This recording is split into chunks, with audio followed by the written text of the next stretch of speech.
आपको पढ़ने हैं पद परिचय। पद परिचय के अंतर्गत आपको पढ़ना है संज्ञा, सर्वनाम, विशेषण, क्रिया, अव्यय, समास। इतना आपको एक पद परिचय के अंतर्गत पढ़ना है। और अलंकार भी देख लेना है, रिवाइज कर लेना है। 10 वाला अलंकार जो है 9 वाला अलंकार आपको काम देगा 10 में भी, इसलिए सिर्फ उसको रिवाइज कर लेना। एग्ज़ाम में कोई पंक्ति अगर देता है व्याख्या के लिए, यू स्टैंड अप,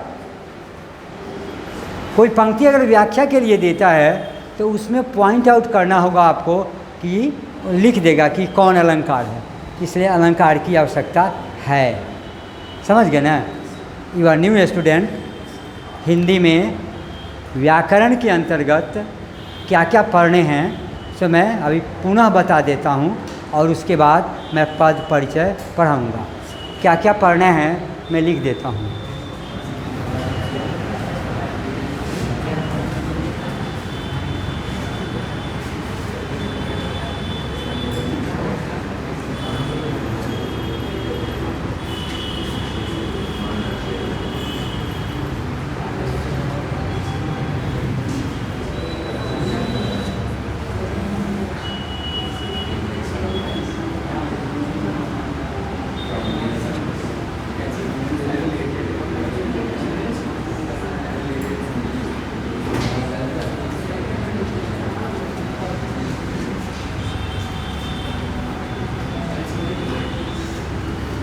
लिखते चलिए।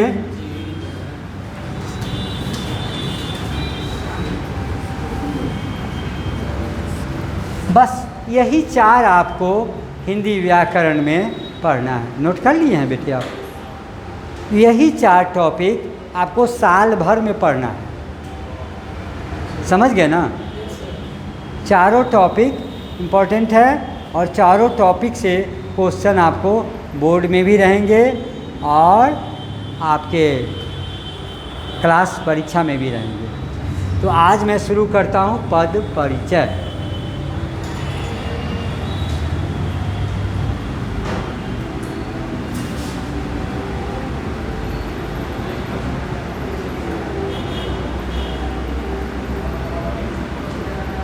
पद परिचय। Please sit down, don't talk. तो पद परिचय के अंतर्गत जैसे मैं एक सेंटेंस दे रहा हूँ,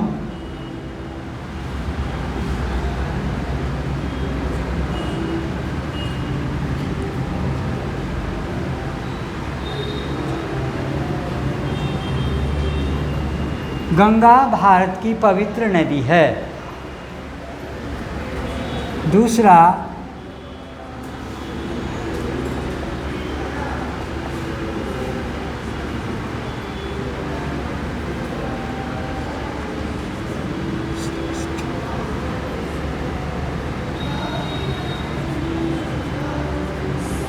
ईमानदारी श्रेष्ठ नीति है। आपको बोर्ड में रहेंगे गंगा, प्लीज़ ध्यान दीजिए। गंगा पवित्र, बस दुइये को रहेगा अंडरलाइन। और इसमें आपको बताना है कि ये संज्ञा, सर्वनाम, विशेषण, क्रिया, अव्यय, समास, कारक के अंतर्गत क्या है, ये बताना है क्या है। इतना लिख देना है, स्त्रीलिंग है या पुल्लिंग है, एक वचन है या द्विवचन है, हाँ जा, यही लिखना रहता है। और ये जब लिख देते हैं तो ये 2 मार्क्स का रहता है। एगो 2/2 आपको दे दिया जाएगा। फिर 2 गो सेंटेंस देगा, फिर 4 नंबर का रहेगा 2/2। अगर पॉइंट आउट कर दिए तो 2/2। 1 नंबर, आधा नंबर भी इसमें नहीं कटता है, इसमें फुल नंबर मिलता है। 4 में 4 नंबर। लेकिन मैं यहाँ सबको कह रहा हूँ, भारत की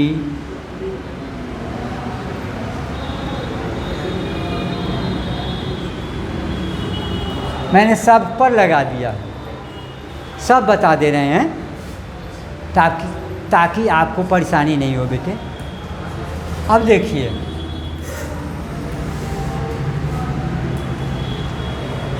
सब चूंकि परीक्षा में दुइये को रहेगा कोई, समझ गए ना। अब देखिए यहाँ फर्स्ट पॉइंट देख के लिखिएगा, गंगा।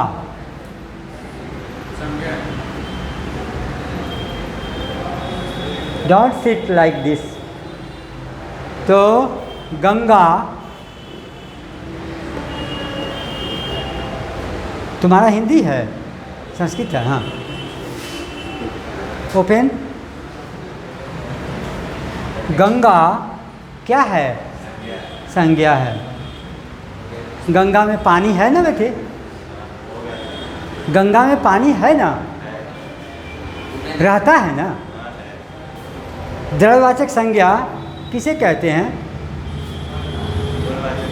द्रव्यवाचक संज्ञा। हाँ, नहीं पता? गंगा में पानी रहता है ना, तो द्रव्यवाचक संज्ञा किसे कहते हैं? कोई जानता होगा, नहीं बोलेगा। हम जिससे पूछ रहे हैं वही बोलेगा। नहीं पता? Please sit down. गंगा में पानी है ना बेटे? होगा। आपने कभी नहीं देखा गंगा को? गंगा को नहीं देखा? पानी तो रहता ही है। हाँ, तो गंगा को संज्ञा के अंतर्गत, हाँ, अद्रव्य का अर्थ क्या होता है? पानी। तो गंगा को हम द्रव्यवाचक संज्ञा कह सकते हैं? कह सकते हैं। वेरी गुड, खड़े रहिए। क्या गंगा को द्रव्यवाचक संज्ञा कहेंगे? खड़े रहिए। गंगा को क्या कहेंगे बेटे? अच्छा सर, इंग्लिश में मटेरियल नाम होता है। हाँ होता है। हाँ हाँ, तो जिसको हम लोग गिन नहीं सकते हैं, अनकाउंटेबल होता है, उसको द्रव्यवाचक कहेंगे। द्रव्यवाचक। गंगा होगा। गंगा होगा ना द्रव्यवाचक गंगा का संज्ञा? पानी होगा। गंगा होगा ना, हम गंगा पूछ रहे हैं, not water. Ganga. Only Ganga. हाँ, देखो संस्कृत वाला बच्चा भी जान रहा है। देखो बेटी जान रही होगी। गंगा क्या होगा? सर वही होगा, द्रव्यवाचक। द्रव्यवाचक होगा। चलिए, बहुत बहुत धन्यवाद। तीनों खड़े रहिए। बेटी खड़ा हो तो बैठो ना। गंगा संज्ञा सर्वनाम में क्या है? संज्ञा है ना। कौन संज्ञा है? द्रव्यवाचक संज्ञा है या भाववाचक? आजा चल बैठ। जातिवाचक संज्ञा है। गंगा 10 गो है या 15 गो? एक है बेटे, तो जातिवाचक संज्ञा हो गया है। बेटे थोड़ा ध्यान दीजिए। Yes, right. व्यक्तिवाचक संज्ञा, बैठिए। व्यक्तिवाचक संज्ञा, गंगा को हम किस तराजू पर तौलेंगे? गंगा अगर द्रव्यवाचक कह दिए तो गंगा को तौलने के लिए तराजू कैसा चाहिए हमको? बहुत विशाल, नहीं बेटे? तो गंगा को द्रव्यवाचक नहीं ना कहेंगे। पानी हुआ द्रव्यवाचक, लेकिन हम पूछ रहे हैं बार बार गंगा, नहीं पूछ रहे हैं। तो सर हम बोले थे गंगा का पानी होगा, गंगा का मालूम है। हम गंगा बार बार पूछ रहे थे ना, आप लोग को कंफ्यूज कर रहे थे।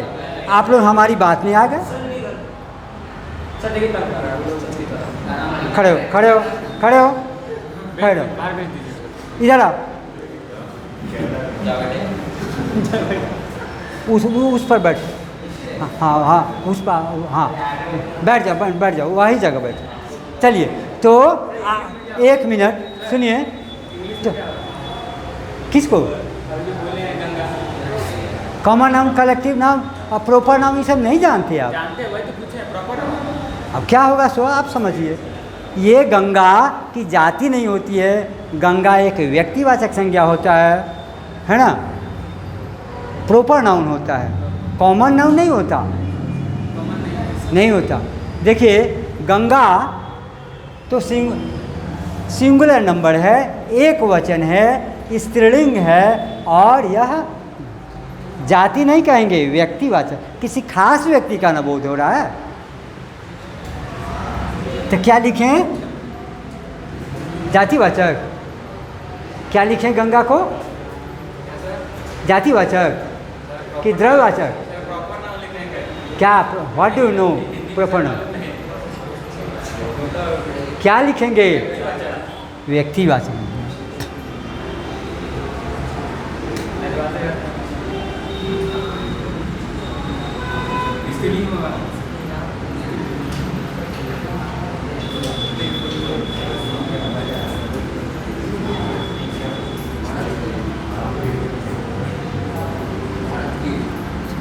चलिए, ये तीनों अगर लिख दिए, बैठ जाइए, ये तीनों लिख दिए तो आपको 1 नंबर यहाँ मिल जाएगा।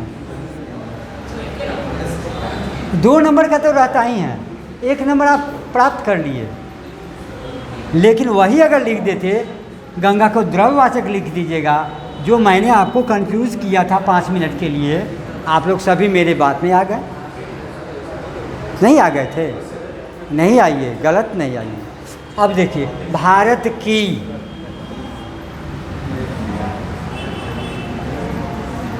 भारत की, अब फिर हम पूछेंगे, कंफ्यूज नहीं होइएगा। भारत की, भारत क्या है? देश है ना? इसमें है, भारत नहीं है, पूरे भारत की पर, भारत की कारक में, कारक की कौन सी विभक्ति में यह होगा बेटी बताओ?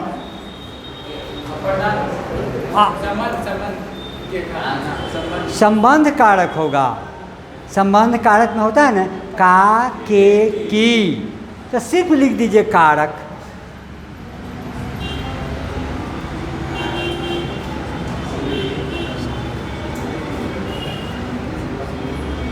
भारत 2-3 गो है ना? कै गो है भारत? भारत एगो है। एगो, तो एक वचन लिखे कि द्विवचन? अरे भारत एगो है, एक वचन होगा। एक वचन होगा। Yes sir. पुल्लिंग होगा कि स्त्रीलिंग होगा? Sir Bharat, India is my country. India is my country. हाँ, यस सर। पुल्लिंग होगा कि पुल्लिंग स्त्रीलिंग? होगा। हाँ, यस।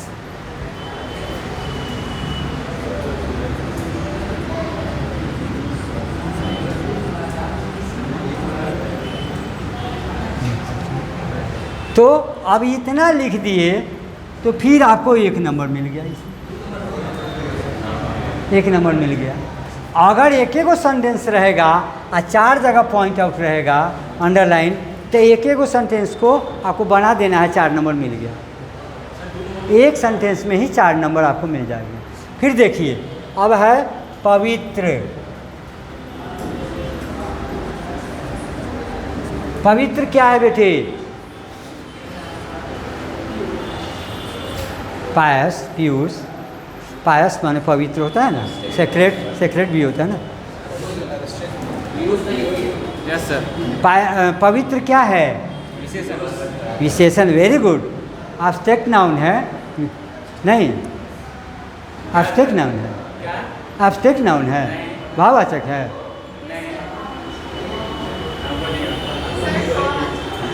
देखिए, पवित्र, यहाँ सिर्फ लिख दीजिए विशेषण, बस। हम कौन समझते हैं ना बेटे, आप ही लोग तो समझाते हैं तो ज़्यादा समझते हैं। तो यह विशेषण हुआ। कौन विशेषण है? गुणवाचक है कि संख्यावाचक है कि परिमाणवाचक है? कौन विशेषण है? कौन विशेषण है बेटे? गुणवाचक। गुण बता रहे हैं ना, पवित्र।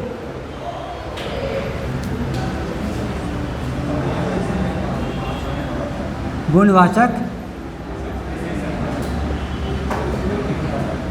कितना आसान है बेटे, गुणवाचक विशेषण है। फिर 1 नंबर मिल गया आपको, इतना ही दोनों लिखने पर। अपवित्र, पवित्र पुल्लिंग होता है।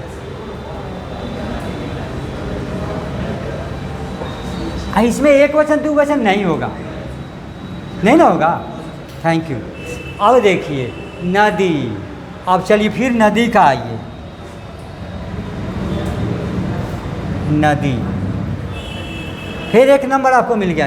अब चलिए नदी, कितना नंबर आप लोग ले रहे हैं भाई?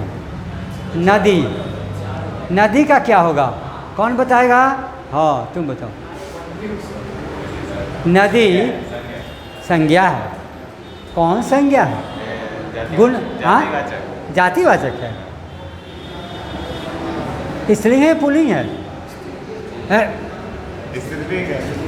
एक वचन है कि बहुवचन है? एक वचन है। नदी जो कहेंगे या बहुवचन के रूप में आएगा, लेकिन यहाँ पार्टिकुलर गंगा एक पवित्र नदी है। यहाँ देखो ना, गंगा एक पवित्र नदी है, तो नदी कहते हम क्या कहेंगे? बहुवचन कहेंगे, क्योंकि पूरी नदियों का बोध होता है। तो यहाँ संज्ञा के दृष्टि से भी नदी कौन होगा? जल्दी बोलिए, जल्दी बोलिए बेटे। नदी को क्या लिखें संज्ञा के अंतर्गत? Yes, thanks, जातिवाचक।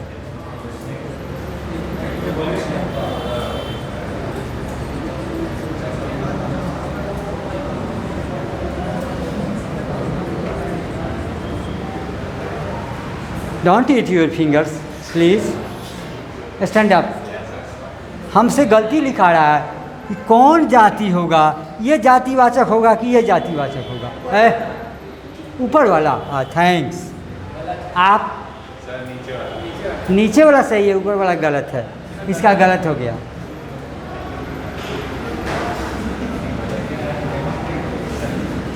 थैंक यू बेटे, धन्यवाद। तुमको धन्यवाद, सही बताया है, जातिवाचक संज्ञा है। और ये बताओ स्त्रीलिंग लिखे कि पुल्लिंग लिखे?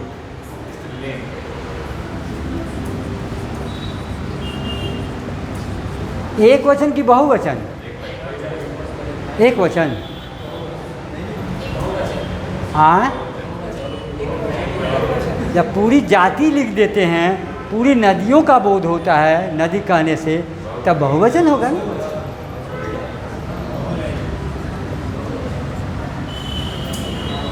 फिर आपको 1 नंबर इतना ही लिखने में मिल गया, 4 नंबर हो गया ना। कहीं 5 नंबर का रहेगा तब? ये 5 नंबर का है, मान लिए हम 5 नंबर। है क्या है? है क्या है? Who will tell? है क्या है? जल्दी बोलिए। व्याकरण की दृष्टि से है क्या होता है? Do you know? Do you know? No? Do you know? Hindi वाला नहीं जान रहा है, देखो संस्कृत वाला बता देगा। रुको, संस्कृत वाला कोई जानता है बेटे? है क्या है व्याकरण की दृष्टि से? तू नहीं बताएगा, वो बता सकता है। ऑब्जेक्ट है। खड़े हो जाइए, इधर आ जाइए, इधर आ जाइए, इधर आइए ना। आउट ऑफ कोर्स है। राम आम खाता है, इसमें राम ऑब्जेक्ट है कि खाता ऑब्जेक्ट है? नहीं है कोई ऑब्जेक्ट। इसमें राम ऑब्जेक्ट है कि खाता ऑब्जेक्ट है? खाता है। खाता ऑब्जेक्ट है। क्रिया कौन है?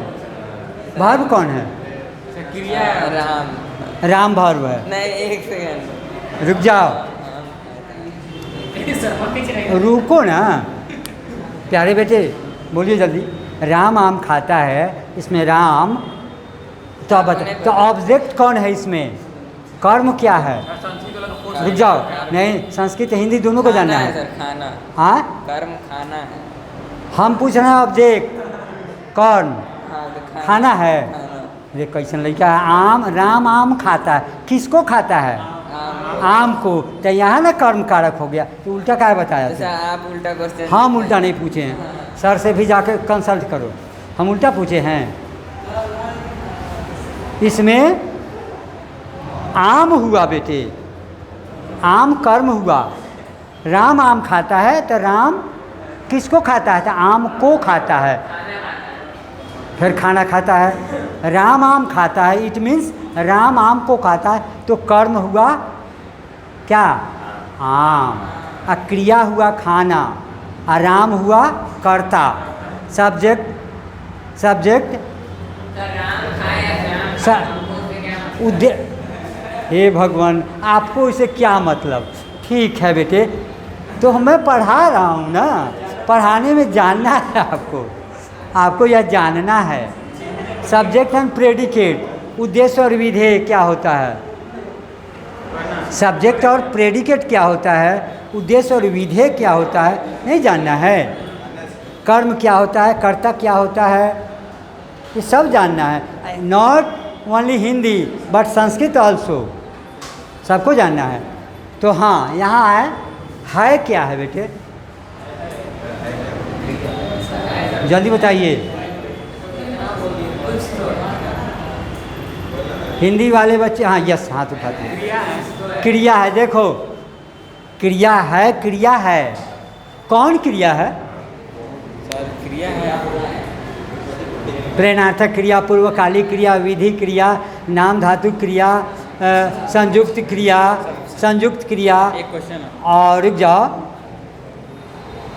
और सहायक क्रिया में कौन क्रिया है? पहली बार सुन रहे मैंने सब पढ़ाया था उसमें, 9 में पढ़ाए थे। सर ये कहाँ पढ़ाए थे? हैं पढ़ाए, ये नहीं, एक क्रिया पढ़ाए थे, क्रिया के अंतर्गत है। नहीं, सिट डाउन। नंबर आना यस बेटे, कौन क्रिया है ये? यस, खड़ी हो। अरे यहाँ देखो, सी इज राइट, सहायक क्रिया, is am are were these are helping verbs. तो क्यों नहीं बोला तुम? ये बोल दी बेटी, धन्यवाद। ये सहायक क्रिया है।